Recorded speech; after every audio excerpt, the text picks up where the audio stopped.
Damos inicio ahora a este tercer bloque de Área Protegida. Nos están acompañando Kevin Lane, Carlos Landa, ambos arqueólogos con especialidades, si se quiere, diferentes, seguro con puntos comunes. Landa ya nos visita por segunda vez. Se ha vuelto bastante fanático de este programa, entonces le damos participación. Y en la vez pasada, cuando hablábamos de esto que se llama la arqueología del conflicto, nos comentaba los distintos ámbitos en nuestro país que estuvo trabajando, pero de muchas cosas que tenían que ver fundamentalmente con el siglo XIX y esas cosas históricas más lejos, y de pronto ahora está encarando un proyecto que tiene que ver con un proceso que todavía nos afecta, es decir, muy de cerca, y que todavía hay mucho por hacer en todos los niveles. Me refiero a lo que fue la Guerra de Malvinas, pero con un recurso, Carlos, que me parece brillante, como lo han encarado tanto ustedes, incluso algunas tareas que propone el Ejército que me parecieron muy buenas como acción terapéutica para los excombatientes. Si querés, presentanos, digamos, Carlos, cómo es todo este proceso. Dale, bueno, los saludo Rubén y Rodolfo, y bueno, a Kevin. La verdad, bueno, les tengo que contar un poco una historia mítica o un mito de origen, Uh-huh. porque como bien contabas vos, Rodolfo, yo trabajé siempre el siglo XIX o fines del siglo XVIII, en lo que es todo lo que es arqueología del conflicto, de las fronteras, con Claro. los pueblos originarios. Pero en el año 2020 recibo un mail de un historiador que había viajado a las Islas Malvinas justo un poquito antes de que inicie la pandemia, y me escribe un mail en función de que había averiguado entre los historiadores quién trabajaba en campos de batalla, Uh-huh. y me dice, mirá, yo estuve en los montes que rodean Puerto Argentino, y es como estar en un museo al aire libre, están Claro. todos los restos de las batallas en cada uno de los montes, y me gustaría saber si es posible hacer arqueología, que esa fue la pregunta, si es Claro. posible hacer arqueología en las Islas Malvinas. A lo que yo le respondí de modo muy polite, le digo, mirá, las Islas Malvinas están en disputa de soberana, están en posesión de los isleños, es territorio ultramarino de la corona británica, para nosotros es muy difícil, y lo derivé con otro arqueólogo, con Juan León, y le digo, ¿por qué no hablas con Juan, que estuvo el año pasado en las islas, hizo un trabajo sobre monumentos?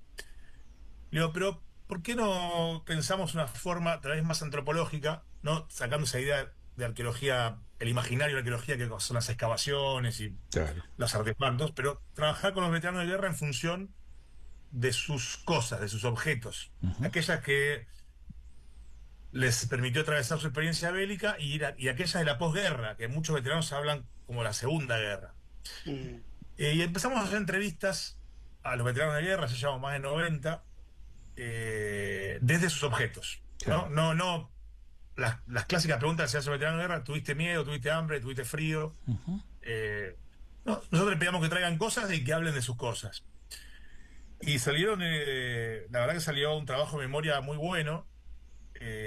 Ahora, justamente en estos momentos, estamos haciendo curación de las entrevistas, porque las va a poner en repositorio el Museo Histórico de la Nación, Uh-huh. para que estén accesibles al Claro. público en general.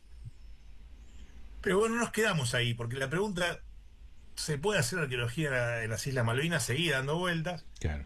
Y este colega, Juan Leoni, vino con una idea muy innovadora, que tiene solamente antecedentes en Gran Bretaña y en Estados Unidos, dos países que tienen conflictos bélicos abundantes Claro. y veteranos abundantes, que era la posibilidad de la práctica arqueológica de campo y de laboratorio también, como terapéutica, Claro. como una suerte de actividades que permitían, de hecho, unos proyectos se llaman arqueología terapéutica, pero que permitían tratar, junto a profesionales de salud mental, tratar temas como el estrés postraumático, de Sí. guerra, bueno.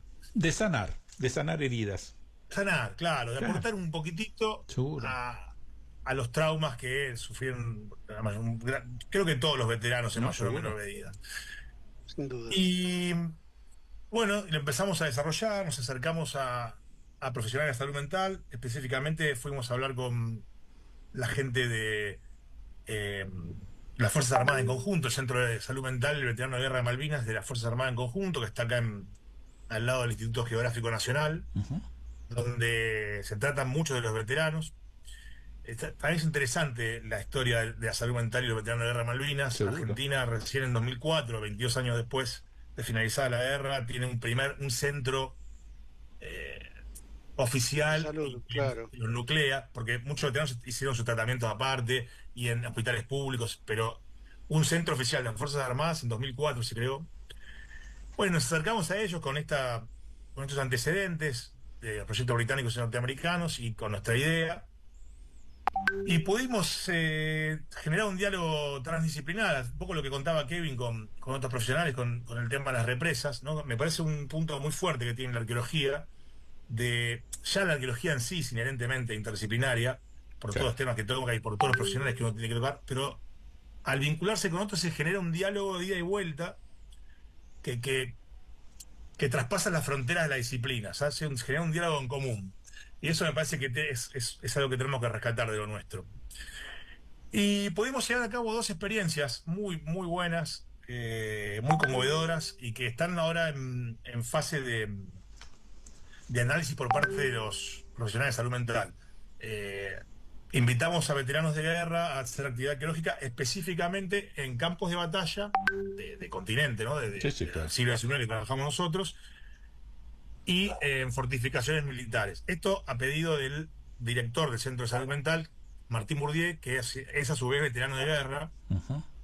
y él estudiaba veterinaria y cuando volvió de la guerra estudió medicina, después psiquiatría para poder volcarse a las consecuencias del conflicto. Y, y desarrollamos dos actividades muy a pulmón, una en el sitio donde fue la batalla de Pavón, a cargo de Juan Leoni, y otra en un fortín de frontera, un fortín de las líneas que estableció Mitre, Claro. cerca de Azul, que se llama el Fortín Miñana. Y a su vez, los profesionales, los psiquiatras, psicólogos, incluso hay un musicoterapeuta, que no lo vimos en acción a un musicoterapeuta, pero me hubiera gustado. Pero los psiquiatras y psicólogos desarrollaron una serie de intervenciones de índole cuantitativa y cualitativa, ¿no? De test, pero también después contención en campo, cuyos resultados están analizando para poder determinar la potencial acción terapéutica de la Claro. práctica arqueológica, que tiene un montón ya por sí ventajas para esto, ¿no? Es una actividad en campo, es una actividad social a lo largo de mucho tiempo, hay muchos espacios compartidos. eh, Cualquier arqueólogo te va a comentar siempre de las comidas, Claro. bueno, la sobremesa. Yo le digo todo mucho a la comida porque, bueno, soy un poco pesadito y me gusta comer. Pero hay instancias donde se socializa mucho y se saca mucho, ¿no? Ujú. La excavación, por ejemplo, compartir un sector de cuadrícula, o las mismas prospecciones, que uno tiene que caminar mucho, va hablando con alguien. Bueno, en esas situaciones intervinieron los psicólogos y participaron los veteranos. Y yo, así, sin ser profesional de la salud mental, eh, he visto cosas ahí fuertísimas. Por Claro. ejemplo, estábamos excavando y un veterano sacó una bala de estas esféricas, las balas de los fusiles de chispa, de avancarga, Ujú. Sí, sí, los que se cargan por la boca y tienen sí. Claro. la piedrita de sílex para generar. Y, y se quedó absorto un montón de tiempo mirándola y le dijo a otro veterano, dijo, esto es peor que Malvinas, porque esta bala estaba destinada a matar a todo argentino. Claro. Y todos nos quedamos ahí. Y después esas charlas se daban todo el tiempo. Después cuando acomodaban los materiales también, se quedaban y hablaban y tenían como momentos que uno podía percibir como que atravesaban tiempos, ¿no? Ujú. Hay una ligazón con el sujeto histórico del pasado que vivió cosas similares, que los saca de un lugar que los psicólogos llaman como el sujeto de excepción. Dice, ¿qué me van a contar a mí que yo estuve en una guerra? Ustedes no saben nada. Claro. Bueno, vincularlos con sujetos de la Vuelta Obligado, por ejemplo, o de Cepeda, que estuvieron atrás de un cañón, que estuvieron esperando que venga la carga del enemigo, los, los asemeja, ¿no? Y vos se lo conocen como parte de un proceso histórico. Claro. No, Creo de que ha todas sido maneras, a mí me importante. parece que para vos debe haber sido algo fantástico porque nunca hiciste, hasta ahora no habías hecho arqueología con protagonistas, entonces digo, es una cosa extraordinaria, es decir, porque además de la cuestión del objeto tenés la narración y la posibilidad de dialogar, cosa que si haces algo del siglo XIX o XVIII o por supuesto lo suficientemente lejana en el tiempo, no existe, y este diálogo te enriquece y saber que se puede a través de la tarea esta generar algo que puede ser no solo sanar, sino también valorar, ¿no? Porque yo creo que el combatiente durante mucho tiempo fue minimizado, ¿no? Es decir, se lo tuvo en cuenta, pero siempre ahí, ¿no? Hubo una situación de rezago. Yo lo veía esto porque yo tuve un compañero mío de secundario que fue grande a Malvinas, es decir, porque él pidió la prórroga para estudiar, se recibió de psicólogo, así que ya fue con una edad diferente, digamos, la que tenían los demás chicos, y justamente por el hecho de ser psicólogo y escritor, él atendía en el Hospital Alvear, trabajó con muchos excombatientes. Hubo muchos suicidios, cosas que no siempre tampoco hay mucha difusión de los dramas que esa gente vivió. Incluso escribió un libro que se llama 5000 adioses, que es el momento final en que tomados prisioneros tienen que volver, y bueno, es un relato, digamos, que él hace de las Malvinas. Interesante, después te voy a pedir el dato, que me interesa. Sí. Daniel Terzano es este compañero mío de secundario que estuvo en ese momento, digamos, en Malvinas. Entonces digo, y a través de él yo veía cualquier reivindicación que implicó la situación de Malvinas fueron luchas terribles. Entonces, el hecho de ser tenido en cuenta, de hacerlos participar, de entender lo que ellos han vivido, y yo creo que para ellos esto también es maravilloso, ¿no? Es una experiencia, y para ustedes genial, porque les dan la posibilidad de entender los contextos, es decir, aquellas cosas que se les hace difícil porque la tienen que hacer con documento, tener al testigo, digamos, es fantástico. Sí, No, permitime, Rodolfo, también todo lo que decís, que de acuerdo, por supuesto, pero yo creo que tener esos relatos así tan vívidos, la transmisión del dolor, ¿no? Porque Claro. cuando uno habla de trauma, está el dolor atrás de todo esto y no olvidarse jamás de todas estas cosas, ¿no? Yo tengo presente que vi un fragmento de una entrevista de un excombatiente que hablaba sobre el jarrito, ¿no? Sí, El jarrito Julio Resnick. que era, sí, no me acuerdo el apellido, pero hablaba con una pasión y con un enamoramiento de ese jarrito que yo creo que era lo único que tenía sano en ese contexto tan fuerte como puede ser un contexto de guerra, ¿no? Sí, no, sí, la verdad que es impresionante, un poco tomando lo que decía Rodolfo. Nosotros, a mí como arqueólogo, contar con un testimonio es algo nuevo, porque claro, yo no puedo hablar con un artillero de Claro. vuelta obligado o con un Claro. fusilero de la Verde. Y, pero aparte también es todo un aprendizaje en cuanto a la escucha y el respeto por ese dolor y la Claro. contención de ese dolor, porque nosotros somos arqueólogos, no somos psicólogos. Sin embargo, hay momentos muy, muy, muy fuertes en las Sí. charlas, donde un hombre grande se quiebra, Claro.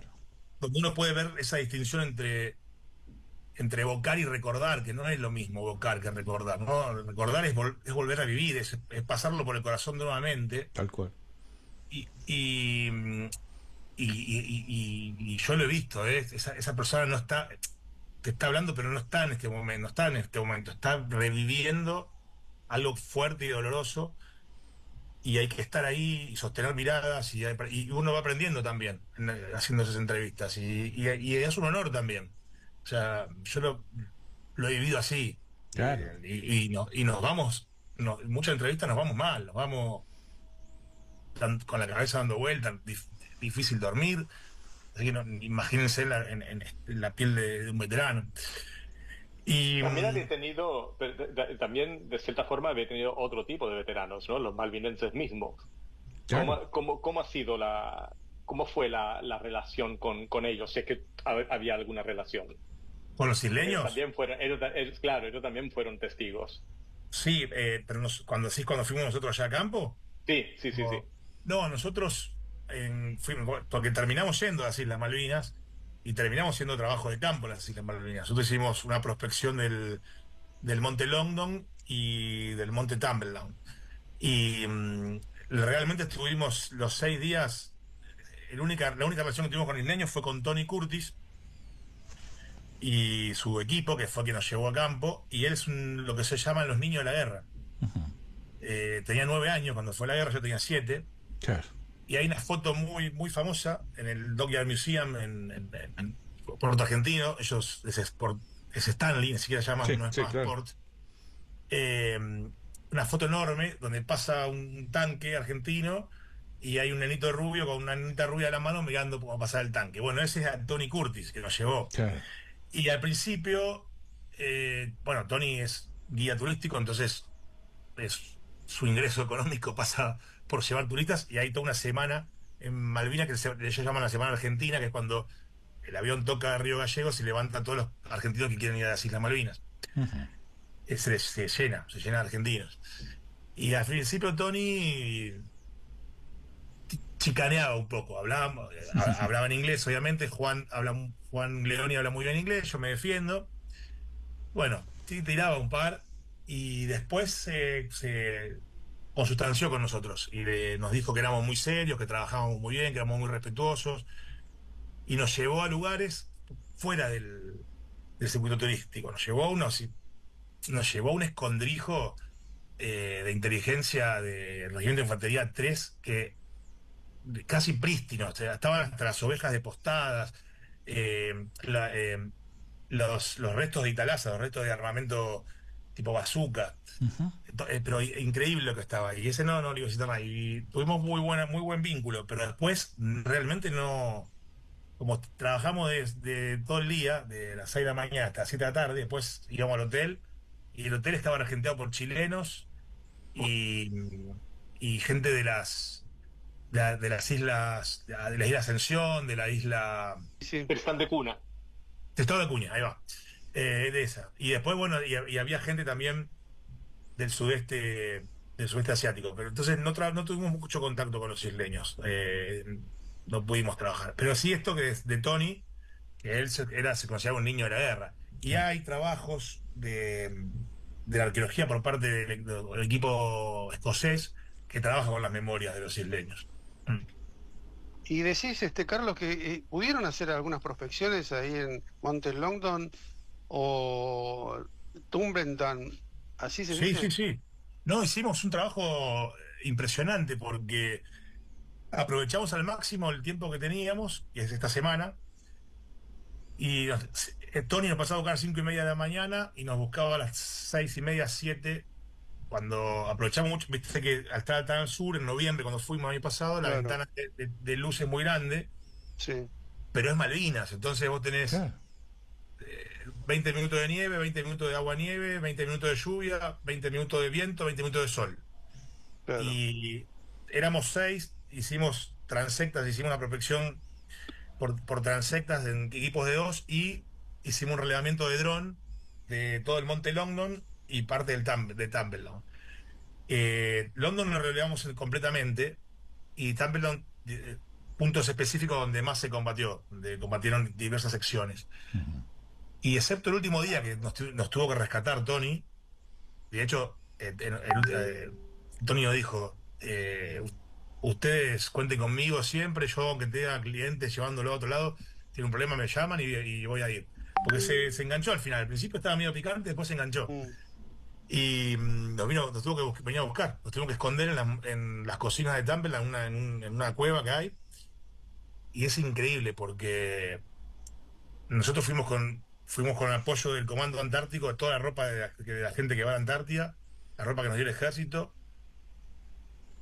y volvíamos toda la noche mojados desde el dedo gordo del pie hasta el pelo que no tengo.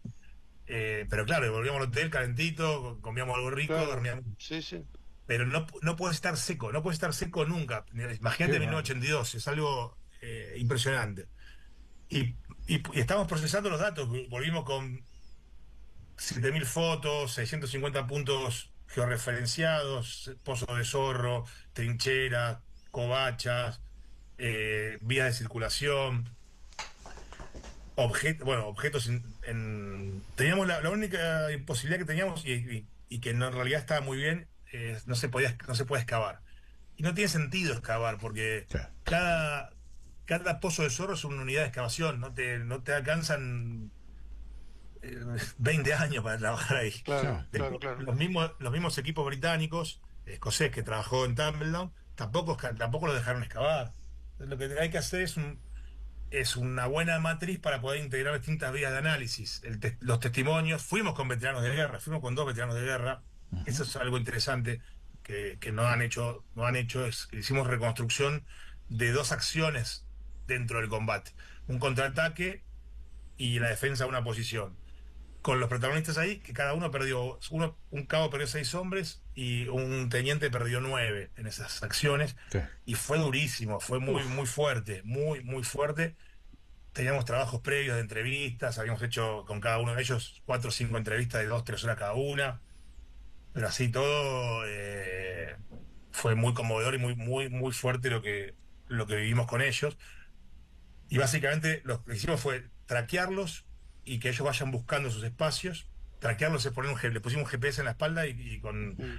un amigo y gran colega que tenemos con Kevin en común, Luis Cole, es un monstruo en lo que hace, ir registrando. Lo teníamos grabado en audio y grabado. No filmamos, o filmamos muy poquito, para que sea un momento íntimo, ¿no? Claro, Para que claro. no esté la cámara interfiriendo. Y, y pudimos reconstruir, y ellos encontraron sus lugares. Hay una memoria espacial y corporal que va más allá de lo que la cabeza está pensando. Seguro. Claro, sí, seguro. Se ubicaron desde el río Murray hasta la posición, se les iba despertando un montón de cosas mientras iban, y, y pudieron largar muchas cosas ahí, Claro. al punto que cuando hicimos el cierre, porque esta actividad fue dentro de un equipo mayor, interdisciplinario, que estaba dirigido por la doctora Rosana Buber. Ella trabaja en Malvinas de los años 80, Claro. una antropóloga. Hicimos un cierre en Río Gallegos cuando estaba volviendo, y los 2 veteranos dijeron que nos agradecían muchísimo al equipo arqueológico que estuvieron ellos estuvieron todo el tiempo con nosotros, por el humor, por estar ahí, que si no, no sabía. Uno dijo literalmente, no sabía si yo volvía a ese monte. Claro. Claro. Así que fue una experiencia increíble, y ahora estamos analizando, estamos haciendo la parte cuantitativa y dura de todo lo que trajimos. Horas de vuelo de dron, los 650 puntos, Claro. todos los recorridos, fotos Y panorámicas. decime, Carlos, con todo ese material que recogieron, ¿eso después va a tener algún tipo de producción bibliográfica, algún trabajo teórico? ¿Cómo es eso? Sí, sí, sí, sí. Bueno, viste, la instancia académica tradicional es volcar todo Claro. en libros o en artículos, en distintas repositorios científicos, o sea, en distintas revistas o Claro. Claro. journals académicos. Vamos a ir por ese lado, por supuesto, porque es vincularse con colegas, pero también la era que vivimos, en esta era comunicacional que vivimos, también va a trabajar esos datos para poder hacer difusión, Sí, por eh, supuesto. Claro. porque me parece que es algo. Kevin mismo, o sea, ahora yo tengo un pasante español, y si él va caminando por la calle y no puede creer, si no pasa un día que no veo dibujado unas Malvinas, ¿no? Es un tema, como Sí. dijiste vos, Rubén, que atraviesa nuestra sociedad. Tal Totalmente. vez sea el único tema que no cae en una grieta, aunque Tal parece que está cual. cayendo también ahora. Pero sí, vamos por ese lado también, o sea, por el lado académico, por el lado de difusión. Y tenemos para largo, Seguro. con la información que trajimos, tenemos para largo. Y sería muy bueno poder continuarlo, pero bueno, esto lo hicimos con un fondo de la Agencia Nacional de Investigación, un PCITO, y con aportes, incluso la propia directora puso de su bolsillo, Ujú. eh, y ahora está trabado todos estos temas, así que no Bueno. sabemos si se puede dar tornada a continuar. No tuvimos ningún problema con las autoridades isleñas para hacer este tipo de trabajo. eh, que era un Sí, sí, fantasma que sí, daba claro. vuelta Claro, Claro. sí, seguro. Estamos en los no. minutos finales, Kevin, Carlos. Realmente de mi parte agradecerles muchísimo. En el caso de De Kevin decirle que me siento honrado que alguien con una super formación, porque ha generado sus maestrías, doctorado y postdoctorados en las principales universidades, y que venga a volcar todo ese conocimiento aquí en nuestro noreste, en la parte andina, y recuperar identidades, me parece fantástico. Y en el caso tuyo, Carlos, también felicitarte porque te metiste en un gran desafío necesario por los combatientes, porque la guerra también fue muy cuestionada, que fue una locura, tuvo toda, digamos, una tensión, más allá de que inicialmente lo único que se pensaba era tomar posesión como para cortar la situación británica y poder hacer el reclamo diplomático que se suponía teníamos apoyo y no se dio, y terminó desvirtuándose todo. Entonces creo que para lo que fue para los combatientes me parece que es súper necesario este reconocimiento, porque creo que en el fondo también es un reconocimiento. Así que de mi parte les mando a ambos un gran abrazo y les agradecemos pero infinitamente la participación en Área Protegida. No, Muchas bueno, gracias. gracias Rodolfo y Rubén, la verdad que es un placer y me encantan estas charlas. Sí, a mí también, de verdad que es la primera vez que estoy, espero que me inviten otra vez, Seguro. pero me ha encantado y solo quería decir una Sí. cosa, lo que dijiste, Rodolfo, muchas gracias a Argentina por recibirme, Bueno, porque también ustedes me recibieron por este lado, seguro. ¿no? Y estoy muy agradecido que puedo estar acá ejerciendo como investigador, Qué bien, ¿no? qué Bueno, lindo. Que gracias. bueno, yo también les agradezco a los dos. La verdad que es un lujo tenerlos, tanto Carlos como a Kevin. Y bueno, básicamente también porque las temáticas que abordan son muy específicas, son muy singulares y realmente que son muy valiosas para el conocimiento general. Y para nosotros en área protegida es un lujo tener semejantes profesionales para poder difundir estos temas. Incluso hoy, 1 de abril, sabemos que mañana, 2 de abril, se cumplen 42 años de la Guerra de Malvinas. Muchas gracias. Gracias.